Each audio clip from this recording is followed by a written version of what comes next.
I never thought my first real ski trip would end with police lights flashing against fresh snow, and the feeling that I'd narrowly escaped something unspeakable. It was supposed to be a celebration. There were 4 of us, me, Lauren, Brooke, and Maya, all in our mid-20s, all exhausted from work, and all desperate for a break from real life. We flew into Colorado late one evening, and rented a modern Airbnb near Snowmass, just outside Aspen. None of us were seasoned skiers. In fact, I'd only been snowboarding once before, and that was mostly falling down a beginner slope until my legs went numb. The house looked incredible in the listing photos.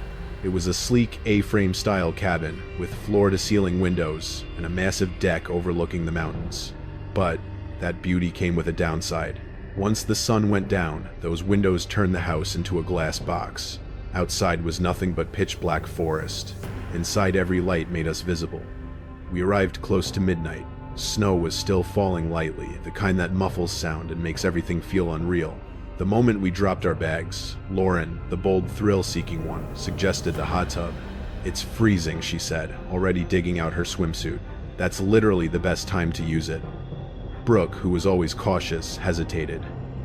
"It's really dark out there. And it's late." But Maya, ever the logical one, pointed out the clear sky above us. "You don't come to the mountains to hide indoors." I agreed.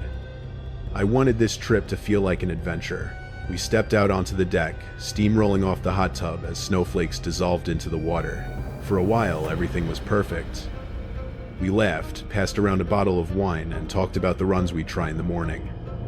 Then the motion sensor light by the garage snapped on. The laughter stopped instantly. The harsh white light flooded the driveway and the edge of the trees beyond it. Snowflakes drifted lazily through the beam, but nothing else moved. "Probably an animal," Lauren said, though she sounded less confident than before. Maya leaned forward, squinting. "That sensor faces the driveway, not the woods." We waited.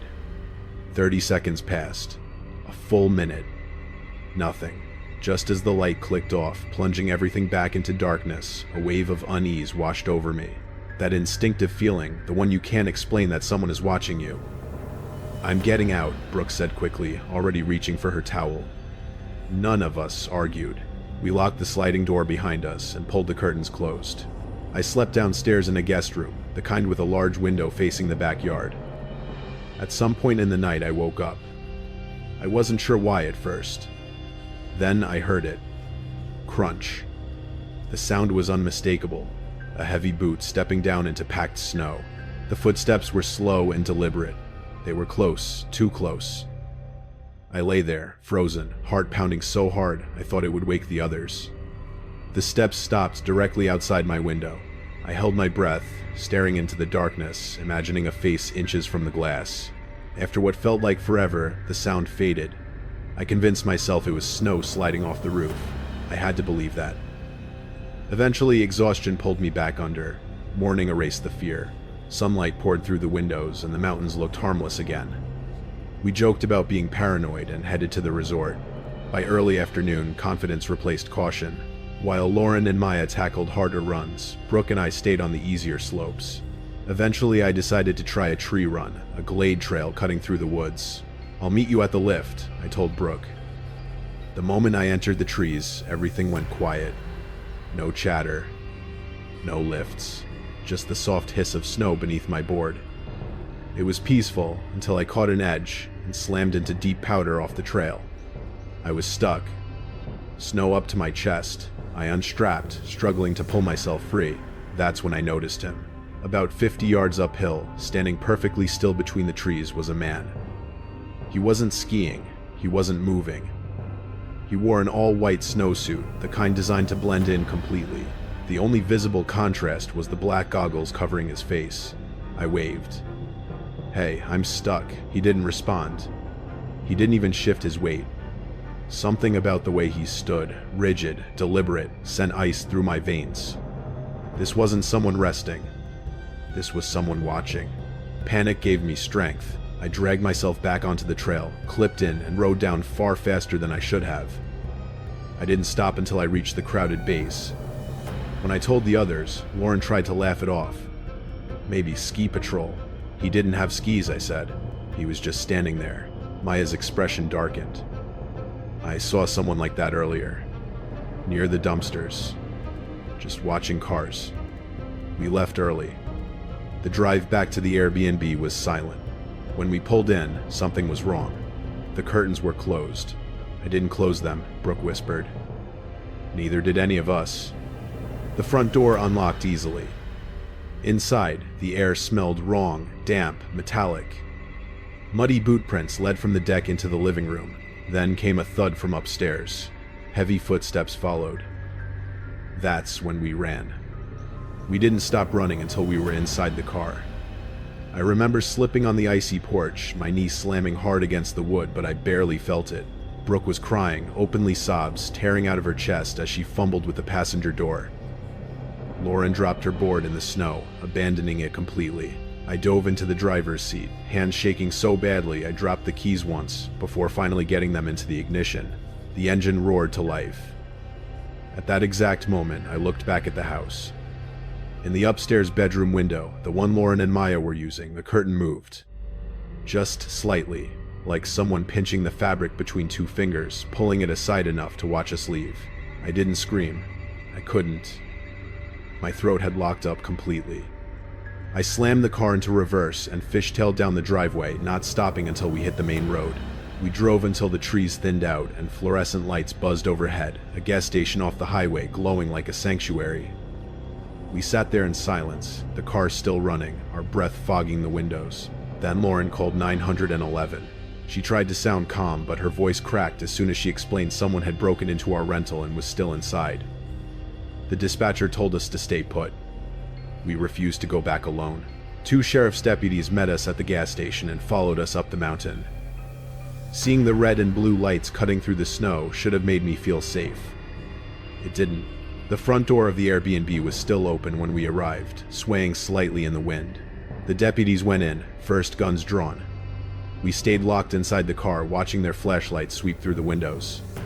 Minutes crawled by. Every creak of the house made my stomach twist. Finally, one of the deputies came back outside. "The house is clear," he said.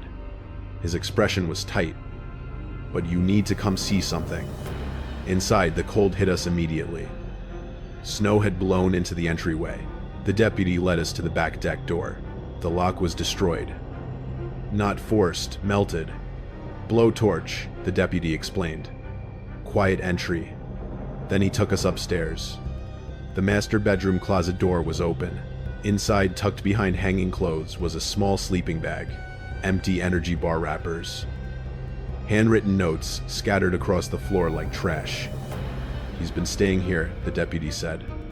"For days." My legs went weak. On the nightstand sat a small digital camera. The screen was still on. The deputy hesitated before turning it toward us. The image showed the tree run, the glade, and in the center of the frame was me chest deep in snow panic written across my face. The timestamp was from that afternoon. "That's him," I whispered. "The man in white." Maya picked up one of the notebooks. It was a log. 08:02 p.m. 4 arrived. Loud one talks the most. 1131 p.m. Hot tub. Steam hides them. Easy if needed. 0307 a.m. Downstairs girl woke. Too close. Must adjust. The crunching sound outside my window wasn't snow. It was him. Standing there, listening. The deputy believed the intruder fled out the back when we returned or hid until we ran. Tracks led into the woods, but fresh snowfall erased them within hours. We packed under police supervision and spent the night in a hotel in Aspen. None of us slept. We flew home the next morning. The case went cold almost immediately. No fingerprints. No matches. Just another unexplained incident chalked up to a drifter exploiting empty rentals. But I knew better. A week later, while unpacking, I picked up my snowboarding jacket. Something heavy shifted inside the chest pocket, one I never used. I reached in and pulled out a Polaroid photo. It showed me asleep in the guest bed. The angle was from above. On the back in jagged handwriting were 3 words. "You look peaceful." I don't ski anymore, and I never assume I'm alone, no matter how quiet the snow looks outside.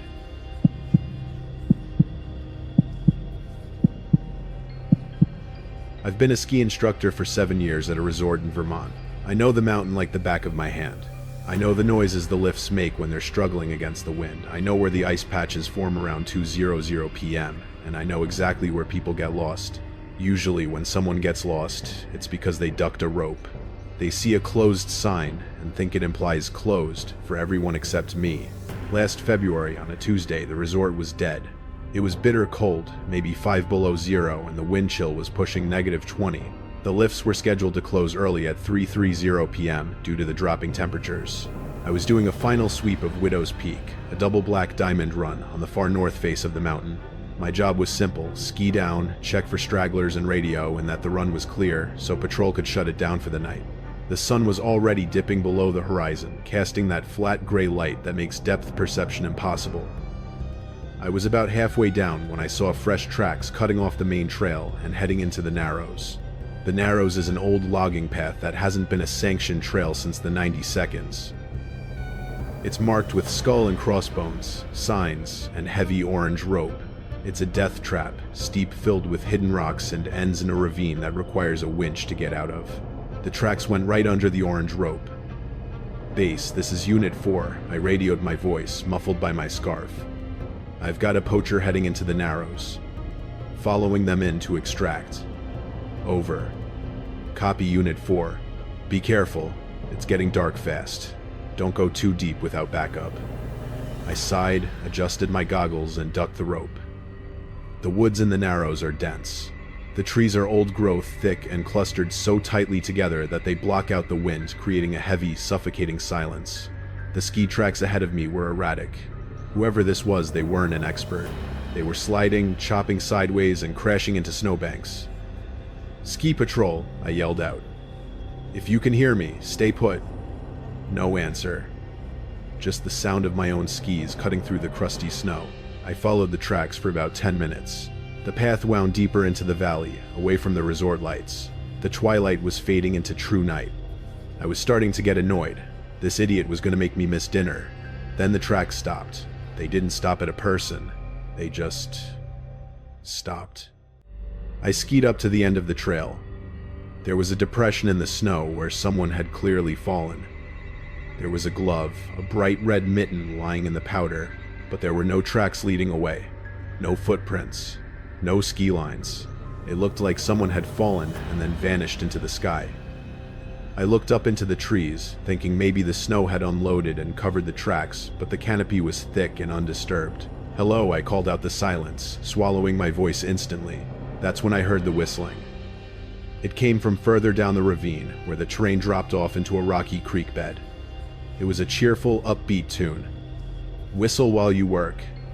"Hey, you can't be down there," I shouted, sidestepping down the slope carefully. "You need to hike back up."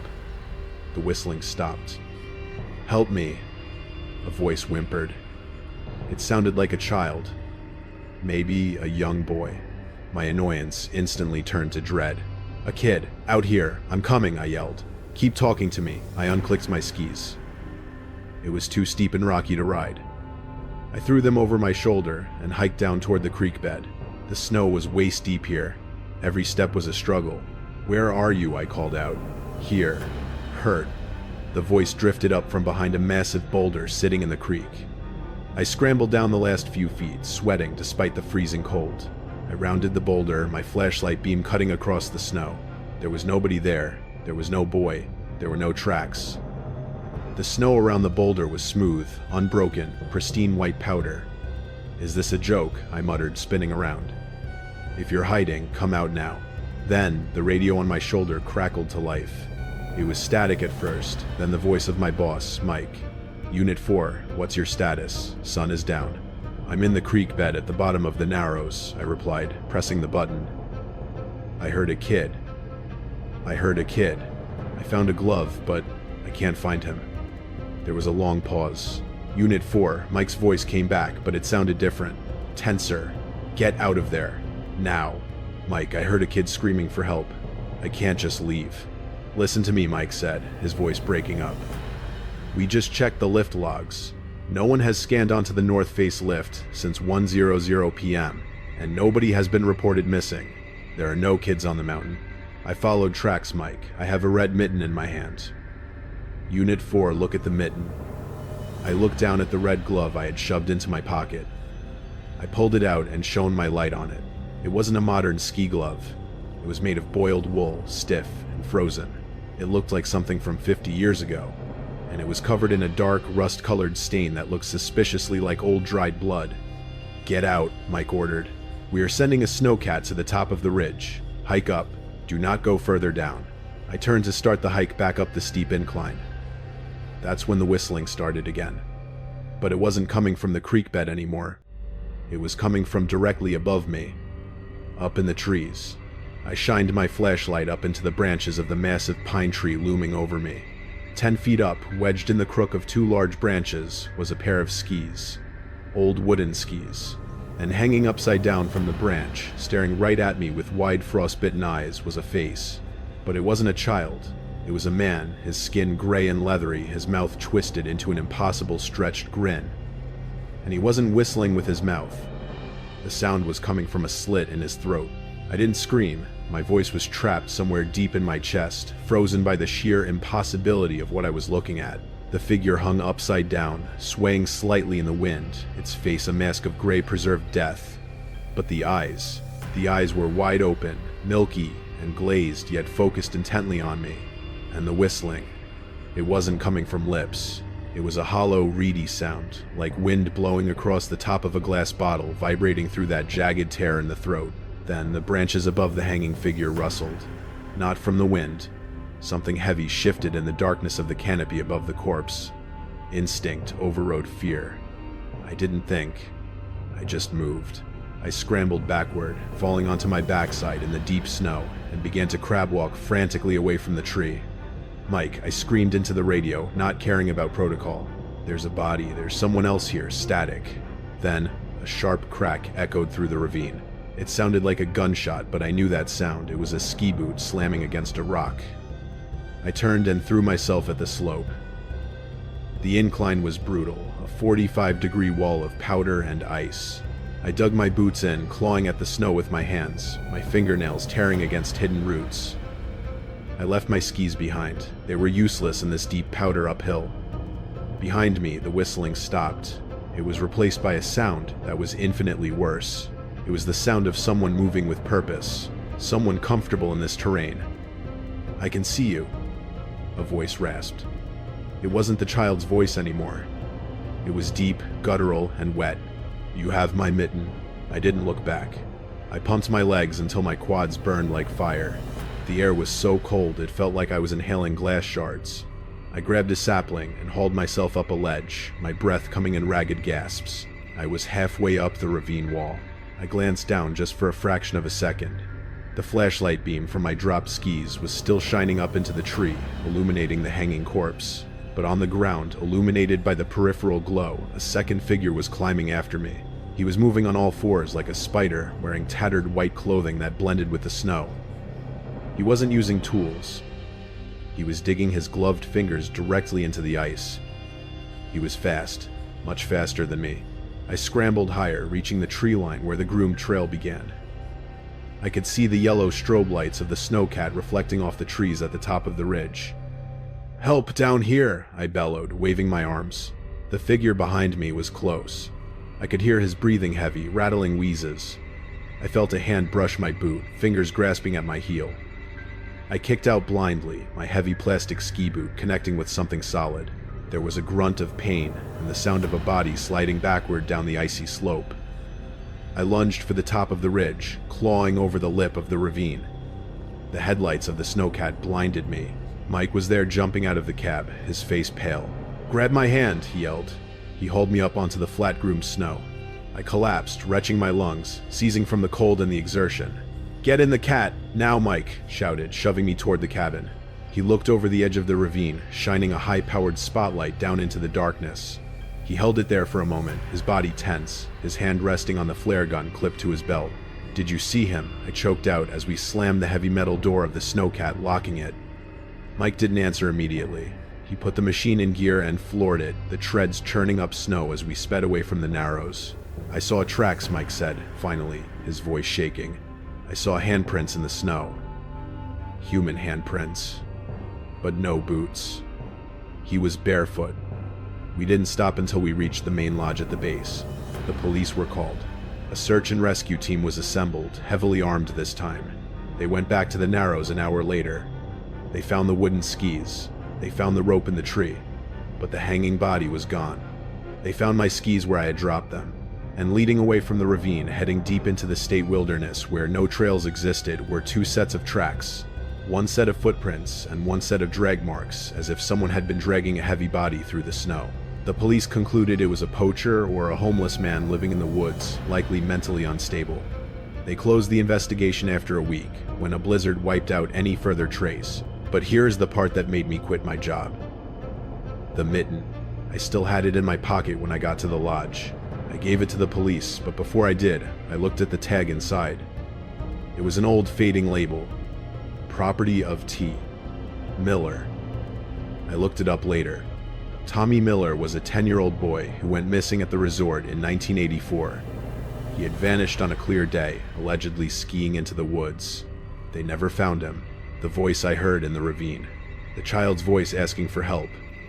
It sounded exactly like a recording looped and distorted. Whoever or whatever was down there wasn't Tommy. It was something that had found Tommy a long time ago. And it had kept his mitten as a trophy, using his voice as a lure to bring fresh meat into the Narrows. I moved to Florida 2 months later. I don't like the cold anymore, and I certainly don't like the sound of whistling.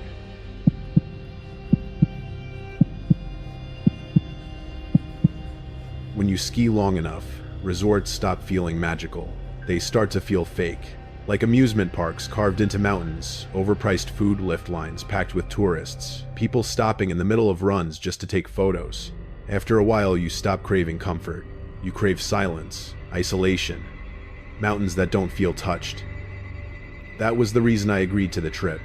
My older brother Ethan found the place an ultra-remote backcountry yurt called Obsidian Ridge buried deep in the Bitterroot wilderness of Montana.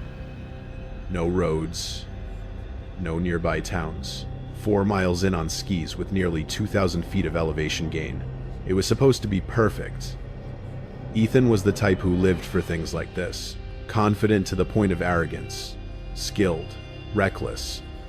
He believed experience replaced preparation. Lena, our third, was the opposite. A former EMT. Calm. Analytical. The kind of person who packed extra supplies because she assumed something would go wrong. And then there was me, Caleb. The in-between. The photographer. The observer. The one who noticed things, but rarely trusted his instincts. We reached the trailhead just after 3:00 p.m. "This is it," Ethan said, killing the engine. End of the line. The road barely widened enough to park. Snowbanks towered over us 6 feet high on both sides. The sun was already sinking low, throwing long orange shadows through the trees. Lena checked her watch. "We need to move. Temperature's dropping fast. And that sky doesn't look right." We clipped climbing skins to our skis and started in. The silence was immediate and absolute. No engines, no distant highways, just the soft swish of skis and the sound of our breathing. The forest felt old, thick pine trunks packed so tightly together that daylight struggled to reach the ground. About 2 miles in, I felt it. That sudden awareness, the feeling that someone else is there. I stopped pretending to adjust my pack and looked back down the trail. "What's wrong?" Lena asked. "Nothing," I said quickly. "Thought I heard something. Probably an elk." Ethan called back, already moving again. "We need to beat dark." I didn't tell them what I thought I'd seen. A flash of color, bright neon yellow, slipping behind a tree far back along the trail. No other cars had been at the trailhead, no footprints besides ours. I convinced myself it was sunlight reflecting off ice. A trick of exhaustion. We reached the yurt just as the last light drained from the sky. It sat alone on a wooden platform, its round canvas walls half buried in snow. From a distance, it looked welcoming. Safe. Ethan reached the door first and stopped. "That's weird." "What?" I asked. "The lock's already open." He lifted a heavy brass padlock, dangling uselessly from the latch. "The ranger station said no one's been up here in weeks," Lena said quietly. Maybe the last group forgot I offered, though my stomach tightened. Ethan shrugged and pushed the door open. The inside was colder than the air outside. Our headlamps cut through the darkness, revealing bunk beds along the walls, a central wood stove, a small table, and something else. On the table sat a plate. On it, a half-eaten can of beans frozen solid. A fork rested beside it. "Someone was here," Lena whispered. "Recently," Squatter Ethan said, but his voice lacked conviction. He touched the stove. Ice cold. "They're gone now." We searched the yurt, under the bunks, outside, the outhouse, 50 yards away. Nothing. No packs, no sleeping bags, no footprints beyond ours. Just the frozen food. Eventually logic won. The fire was lit. The yurt warmed. We ate, drank a little whiskey, and convinced ourselves it had been maintenance. A ranger passing through. By 10:00 p.m., the wind picked up hard. Canvas walls snapped and groaned. Snow slammed against the structure. What Lena had warned about earlier wasn't a storm, it was a full blizzard. I was half asleep in the top bunk when I heard it. A slow, deliberate scratching sound. It was inches from my head. I froze. "Ethan," I whispered. "I hear it," Lena said from below. The scratching stopped. Then the door handle gently rattled just once, like someone testing it. Ethan was out of his bunk, instantly gripping the splitting maul. "Who's there?" Only wind answered. "I'm checking," he said quietly. "If someone's out there, they'll freeze." "They didn't knock," Lena hissed. "They scratched the wall." Ethan ignored her. He threw the door open. Snow blasted inside. He stepped onto the deck, flashlight beam cutting into white nothingness. Hello, seconds passed. Then I heard the sound that still wakes me up at night. Click. The unmistakable sound of a lock snapping shut. From the outside, I ran to the door and slammed into it.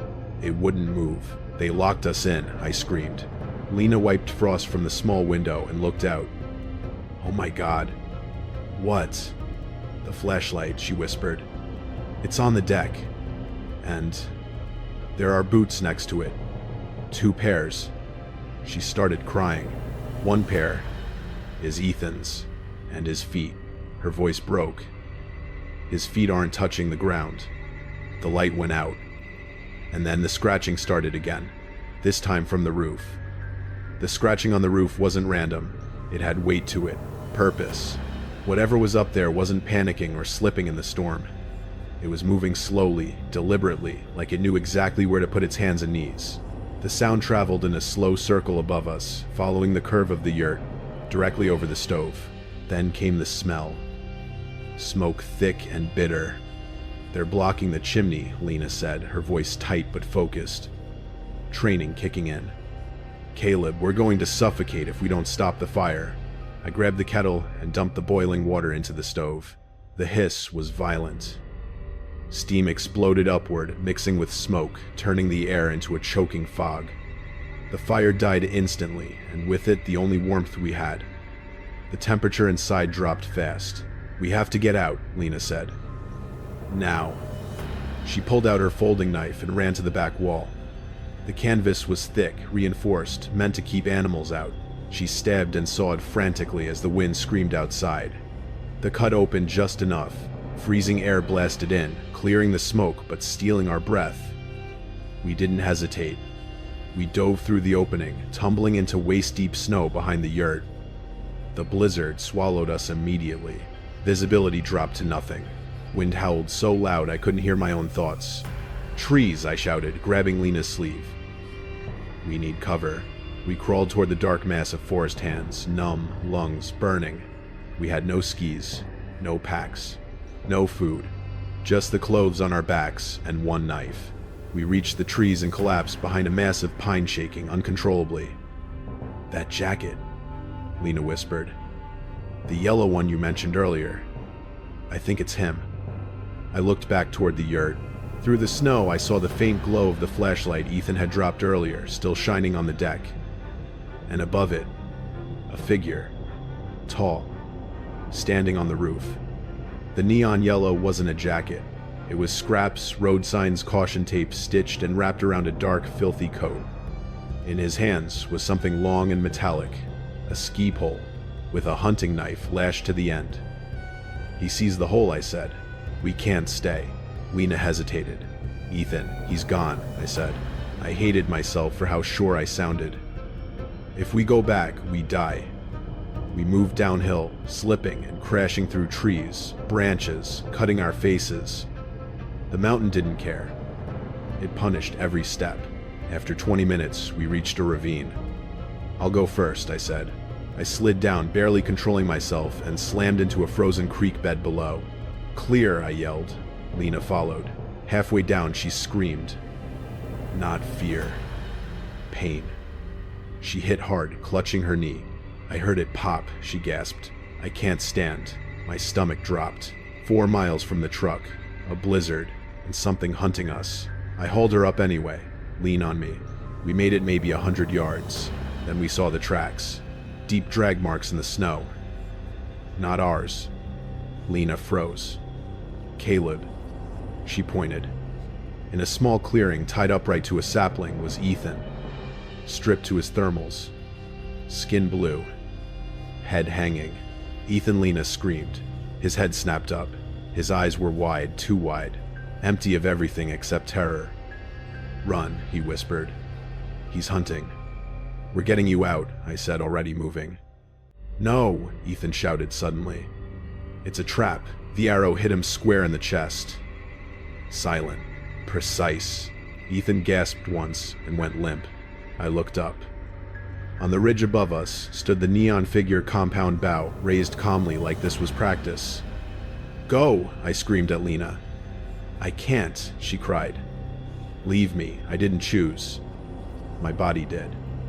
I ran. I ran until my lungs felt like they were tearing apart.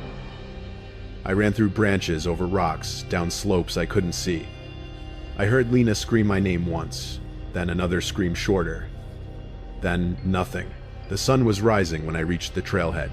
Ethan's truck sat buried in snow. The keys were gone. I smashed the window with a rock, crawled inside, locked the doors, and waited shaking, clutching a tire iron. 4 hours later, a snowplow stopped. Search teams came. Helicopters. Dogs. They found the yurt. The cut canvas. The frozen beans. They never found Ethan or Lena. Weeks later, deep in a box canyon, they found a cave reinforced with logs. Inside were hundreds of IDs, ski passes, driver's licenses, some decades old. They found Ethan's keys. They found Lena's medic bag. But no bodies. The officers later showed me dashcam footage from the morning they found me. As they pulled me from the truck, movement appeared in the tree line. A neon figure, standing still, watching. He lifted something toward the camera. Lena's headlamp. Still on. The police say it was a serial killer who used the wilderness as his hunting ground. They say he probably died out there. I don't believe that. Sometimes when wind rattles my apartment vents, I still smell smoke. And I know. Some places were never meant to be found. And some hunters never stopped.